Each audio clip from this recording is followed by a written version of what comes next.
Hi, welcome back to my YouTube channel.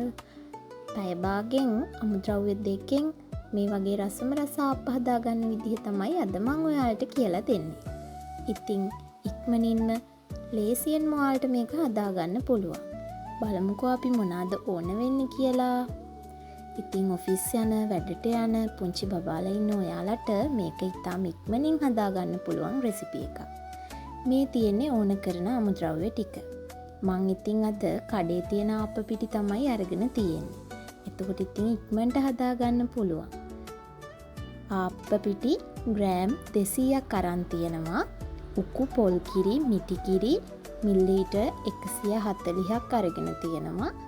දිය කිරි ඒ කියන්නේ දෙවනි කිරි එක මිලිලීටර් 175ක් අරගෙන තියෙනවා. මේ ටික තමයි අපිට ඕන වෙන්නේ අපේ ආප්ප එක හදාගන්න.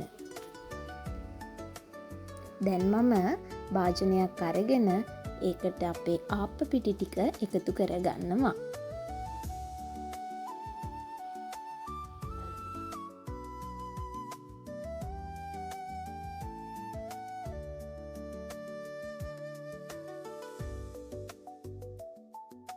ඊළඟට අපි දිය කිරි එක ටිකින් ටික එකතු කරගෙන අපේ මේ ආප්ප මිශ්‍රණය හදාගමු. ඉස්සෙල්ලාම මම දිය කිරි එකෙන් කිරි පොඩ්ඩ මේ විදිහට එකතු කරලා ආප්ප මිශ්‍රණය හදාගන්න ඕනේ. එකපාර එකතු කරන්න එපා. එහෙම වුණොත් මිශ්‍රණය දියාරු වැඩි වෙයි. මේ විදිහට කිරි ටික ටික එකතු කරගෙන මේ මිශ්‍රණය අපේ රොටි හදන පදම් වගේ එක ගුලියක් එන විදිහට හදාගන්න ඕනේ.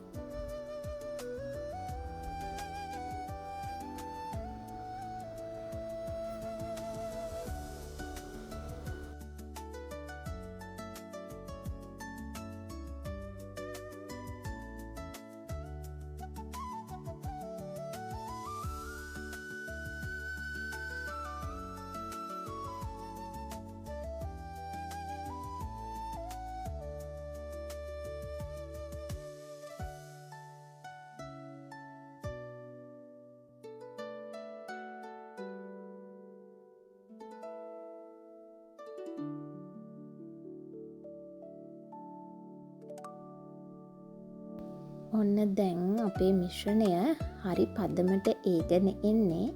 දැන් වතුර ටික එකතු කරගෙන හොඳට මේක අනා ගන්න ඕනේ. ඔයාලට පේනවා ඇති අපේ දැන් භාජනයේ නොඇලෙන පදමට අපේ මිශ්‍රණය හැදිලා තියෙනවා. මේ බලන්නකෝ. මෙන්න මේ වගේ ඩෝ එකක් එන විදිහට අපි මේක අනා ගන්න ඕනේ.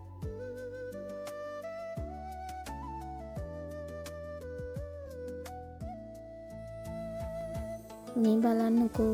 මෙන්න මේ විදිහට අපි මේ මිශ්‍රණය විනාඩි 15ක් හොඳට වහලා තියාගන්න ඕනේ.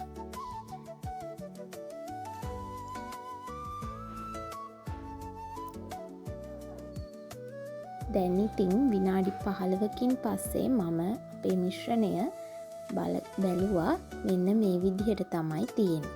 ටිකක් පිපිලා රාවේගෙන තමයි එන්නේ.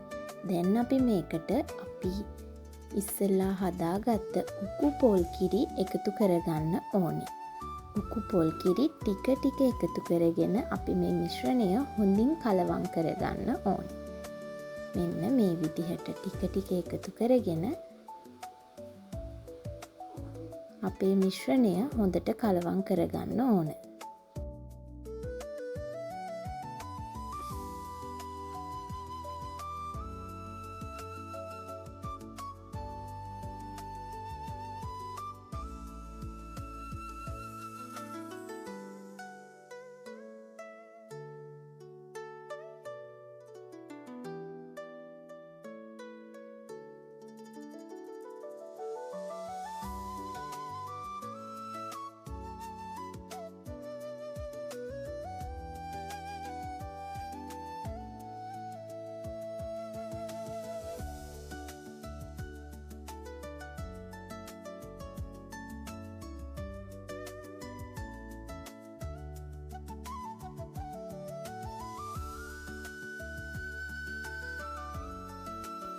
දැන් අපේ මිශ්‍රණය මේ වගේ දියාරු පදමට ඇවිදින් තියෙනවා. බලන්නකෝ මෙන්න මේ වගේ මිශ්‍රණය උඩට අදිනකොට මෙන්න මේ විදිහට එකට වැටෙන පදමට දියාරු මිශ්‍රණයක් හදාගන්න ඕනි.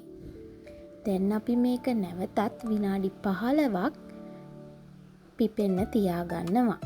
දැන් ඔන්න විනාඩි 15කින් පස්සේ අපේ මිශ්‍රණය හරි. ඉතින් මේක හරීම ලේසි. පැය භාගයක් යන්නේ අපේ මේ මිශ්‍රණය හදාගන්න. මේ බලන්නකෝ දැන් මේක ටිකක් උකු ගතියට එනවා. ඒ නිසා නැවත අපි පොල් කිරි මිලිලීටර් 10ක් විතර එකතු කරලා මෙන්න මේ වගේ ටිකක් දියාරු පදමෙන විදිහට හැන්දෙන් උඩට වක් කරනකොට දියාරු පදමෙන විදිහට හදාගන්න ඕනේ. ඔන්න ඉතින් මං දැන් ආප්ප හදන්න තමයි යන්නේ. මේ බලන්නකෝ ඉතින් ආප්ප හරිම රසට ක්‍රිස්පි විදිහට ආවා. මෙන්න මේ විදිහට. ඔයාලට කැමති විදිහට හදාගන්න පුළුවන්. ප්ලේන් ආප්ප, බිත්තර ආප්ප හදාගන්න පුළුවන්. මං ඉතින් බිත්තර ආප්පත් හදාගත්තා.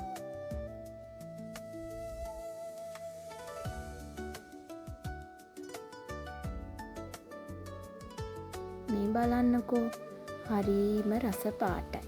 හොඳට අපේ තට්ට කර වෙලා තියෙනවා ආප්පවල. ඉතින් ඔයාලටත් ඉක්මනින්ම හදාගන්න පුළුවන් ගෙදර. හරිම පිරිසිදුව, හරිම රසට, කඩේ රසට වැඩිය ගෙදර හදාගන්න පුළුවන්. ඔයාලත් try කරලා බලන්න. මේ තියෙන්නේ මං හදාගත්ත බිත්තර ආප්ප. ඉතින් මං අද ගොඩක් හැදුවේ බිත්තර ආප්ප තමයි.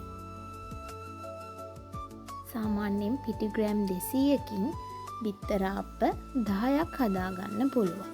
ඉතින් මං ඒක කන්න ලුණු මිරිසුත් හදාගත්තා. ඔයාලත් මේ විදිහට හදලා බලන්නකෝ, හදලා රස කියන්නකෝ.